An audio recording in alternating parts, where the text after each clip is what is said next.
দেৱ মন্দিৰৰ মাজৰ পৰা তুমি কৃষ্ণ মুখাই ৰাজ প্ৰসাদটো উলিয়াব নোৱাৰিবা নহয় আৰু উলিয়াব পাৰিলেও বৰবিলাকে ভিতৰলৈ সোমাবলৈ দিলেহে পাৰিবা। কি কথা কোৱা হে, কি কথা কোৱা? কোন যাব দ্বাৰকালৈ? ইমান দূৰ বাট খোজকাঢ়ি কাঢ়ি কোন যাব দ্বাৰকালৈ? থাকিলে হাৰিব নোৱাৰিবা, থাকিলে হাৰিব নোৱাৰিবা, মই সকলো গম পাইছো। তোমাৰ দেখোন ভদ্ৰ কৰি ওলাই গৈছে। তুমি কোন হে? তুমি কোন? মইতো সামান্য বুঢ়া নিশ্চয় জগতো য'ত ত'ত ঘূৰি ফুৰো, পিছে দ্বাৰকালৈ প্ৰায়ে গৈ থাকো, কিন্তু তোমাৰ প্ৰতি ইমান দূৰ বাট অতিক্ৰম কৰি যোৱাটো মোৰ বুধাৰ বৰ টান হ'ব যেন পাওঁ। হে বুঢ়া নহয় একমাত্ৰ হৰি নামে যাৰ হাৰথি, একমাত্ৰ হৰি নামে যাৰ হাৰথি নহলেনো এই বৃদ্ধ বামুণে সেই সাগৰৰ তলিৰ পৰা মাৰি বিচাৰি উলিয়াব পাৰেনে? মই তোমালোকে কৃষ্ণ মুখাজনৰ সেৱা আদিকে কৰি আহোঁ। তেতিয়াতো ভালেই হ'ব। হে প্ৰভু, তুমি এই বৃদ্ধ বামুণৰ অৱস্থা চাই ব্যৱস্থা কৰি থৈছা যে তোমাক বুঢ়া ভগত, মই যে তোমাৰ সহায় হৈ যাম, তাৰ বিনিময় তুমি মোক কি দিবা? মোৰ প্ৰভু নাৰায়ণ গোসাঁই মোক দি দিয়ে। তোমাৰ যদি ইমানেই মৰ্খ, তাৰে এফাল মই তোমাক দিম। যদি সেই ফুটা কৰি এটা দিয়ে তেতিয়া তোমাৰ ফুটা কপালত তাৰে এফাল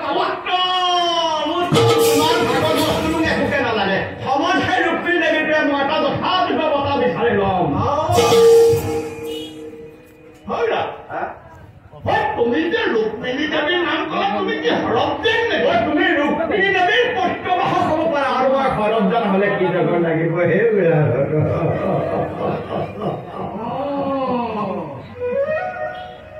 মই চিনিব পাৰিছো, তুমি এলা পেচা ভকত নোহোৱা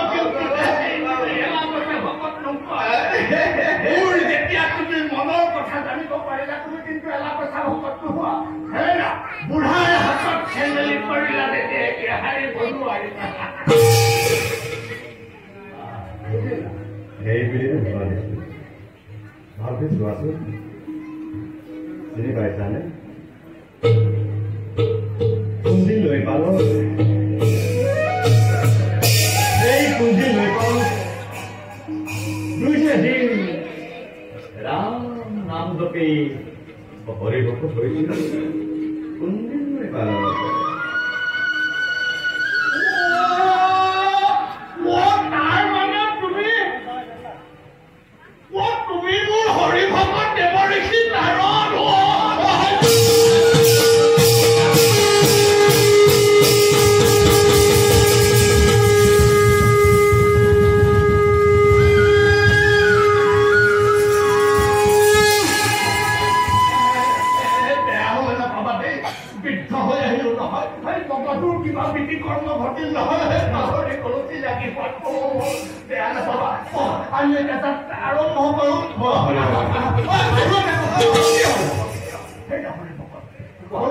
তোমাৰটো মধুৰ কণ্ঠ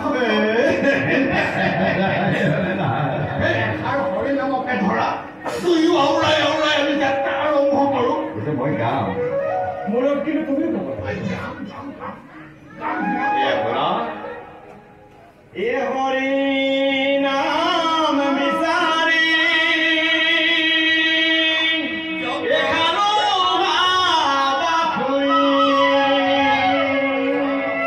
জগন্নাথ জগন্নাথ এ নাম নাম বিচাৰি